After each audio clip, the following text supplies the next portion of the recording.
ব্যবসা করতেছেন, আপনারা কি বলেন? একটু সুবিধা হয়েছে না আপনাদের জন্য?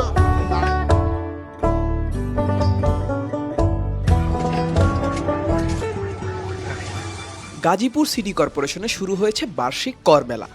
সকাল 11টায় এই মেলার শুভ উদ্বোধন করেন গাজীপুর সিটি কর্পোরেশনের প্রশাসক শওকত হোসেন সরকার।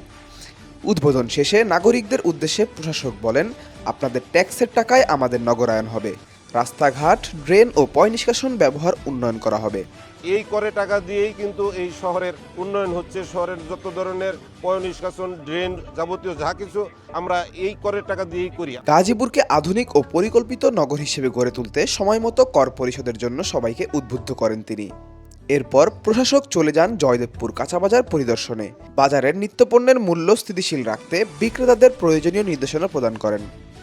সিটি কর্পোরেশনের প্রধান নির্বাহী কর্মকর্তাকে সঙ্গে নিয়ে তিনি দৈনন্দিন বাজার দর যাচাই করেন এবং সাধারণ মানুষের সঙ্গে কথা বলেন। এই যে বিক্রি করতেছেন, এটা কি অন্যান্য বাজারের সাথে সামঞ্জস্য আছে?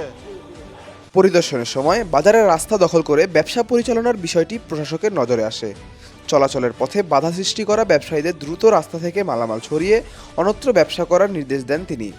নির্দেশনা অমান্য করলে জরিমানা, মামলা, জব্দসহ কঠোর আইনগত ব্যবস্থা গ্রহণ করা হবে বলেও হুঁশিয়ারি দেন প্রশাসক। নাগরিক সেবা নিশ্চিত করতে উন্নয়ন, শৃঙ্খলা ও জনস্বার্থে কাজ চালিয়ে যাচ্ছে গাজীপুর সিটি কর্পোরেশন। আমাদের প্রতিটা অঞ্চলে হলিডে মার্কেট করার জন্য উদ্যোগ গ্রহণ করেছি। আমাদের গাজীপুরের জন্য ইতিমধ্যে আমরা হলিডে মার্কেট নির্ধারণ করেছি, সেখানে কাজ চলতেছে। যারা এই অবৈধ দখলদার এবং হকার, যারা এই যে রাস্তার উপরে বসে পরিবেশ নষ্ট করতো, রাস্তায় যানজটের সৃষ্টি করতো, তারা আর এখন থেকে করার সুযোগ নেই, আমরা করতে দিব না। যেটা আমরা উচ্ছেদ করছি সেটাকে আমরা ধরে রাখবো, এই নগরবাসী, শহরবাসীর লোকজন যাতে নির্বিঘ্নে চলাচল করতে পারে, এবং তাদের জন্য আমরা যে হলিডে মার্কেট ব্যবস্থা করেছি তাদেরকে সেখানে আমরা পুনর্বাসন করব।